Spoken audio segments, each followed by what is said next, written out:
আসসালামু আলাইকুম। কেমন আছেন সবাই? আশা করি সবাই ভালো আছেন। বছর শেষ হতে লাগলো। অনেক কিছু পেয়েছি বা অনেক কিছু হারিয়েছি।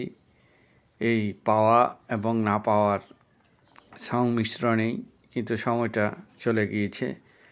অনেক আফসোস, অনেক উল্লাস, অনেক আনন্দ, অনেক প্রাপ্তি, অনেক চাওয়া পাওয়া, দুটার সংমিশ্রণে, পাওয়া এবং না পাওয়ার সংমিশ্রণেই এই 2024 সাল আমাদের থেকে বিদায় নিচ্ছে। তারই ধারাবাহিকতায় পরিপ্রেক্ষিতে অনেকে যারা আমাকে প্রতিনিয়তই ভালোবাসেন, আমার লাইভে এসে বলেন, মুখে বলেন, আমার বিভিন্ন পোস্টে বলেন। এখন একটা কথা হচ্ছে, আমি যদি এত ভালোবাসার পাত্র হতাম তাহলে এই এক সপ্তাহে আমার পেজের এই অবস্থা কেন হচ্ছে আমি বুঝতে পারছি না। আসলে যারা বলে মুখে ভালোবাসি ভালোবাসি, তাদের ন্যূনতম তারা কি করে, আবেগের বশবর্তী হয়ে প্রথমে আমাকে ফলো দেয়। তার পরক্ষণে আমি যখন তাদের বাড়িতে যাই না বা তাদের কোনো পোস্টে তাদের সাথে সংযুক্ত হয় না, তারা কি করে আমাকে আনফলো করে দেয়। আসলে ব্যাপারটা হচ্ছে, আপনারা আমাকে ফলো করেছেন নিজ তাগিদে, আমিও আপনাদেরকে ফলো করব নিজ তাগিদে।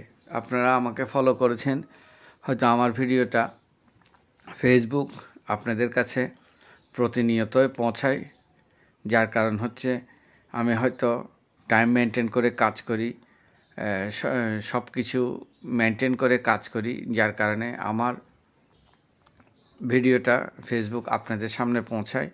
সবসময় যারা প্রতিনিয়তই আমার প্রতিটা পোস্টে কমেন্টস করেন, তাদেরকে আমি আন্তরিকভাবে ধন্যবাদ জানাই। এই জন্য যে আপনারা আমি আপনাদের পোস্টে কমেন্ট না করলেও, আপনাদের ভিডিও না দেখলেও কিন্তু আপনারা প্রতিটা সময় আমার প্রতিটা পোস্টে কমেন্ট করেন। সেজন্য আপনাদের কাছে আন্তরিক ধন্যবাদ এবং কৃতজ্ঞতা প্রকাশ করছি।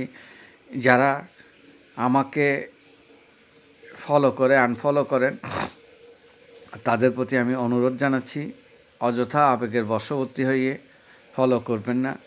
একটা আপনাদেরকে সাথে নিয়ে এগোনোর জন্য যখন ফেসবুক আমাদেরকে বারবারই বলে, আপনাদের ভিডিও যদি আমার সামনে না আসে, আমি আপনাদের পোস্টগুলো, ভিডিওগুলো কিভাবে দেখব, আপনাদের সেটা একটু ভাবা উচিত। ফেসবুক যদি আপনার ভিডিও আমার সামনে না এনে দেয়, আমি সার্চ করে গেলেও তো ফেসবুক আমাকে পানিশমেন্ট দিবে। তাই সবাইকে বলছি, কেউ ফলো করে আনফলো করবেন না। আজকে আসেনি, কালকে আসেনি, একটা সময় আপনার ভিডিও ঠিকই আমার সামনে আসবে। যারা আমাকে ফলো দিয়েছেন, আশা করি কখনো আনফলো করবেন না, আমাকে না, কাউকে। সবাইকে ধন্যবাদ, ভালো থাকবেন।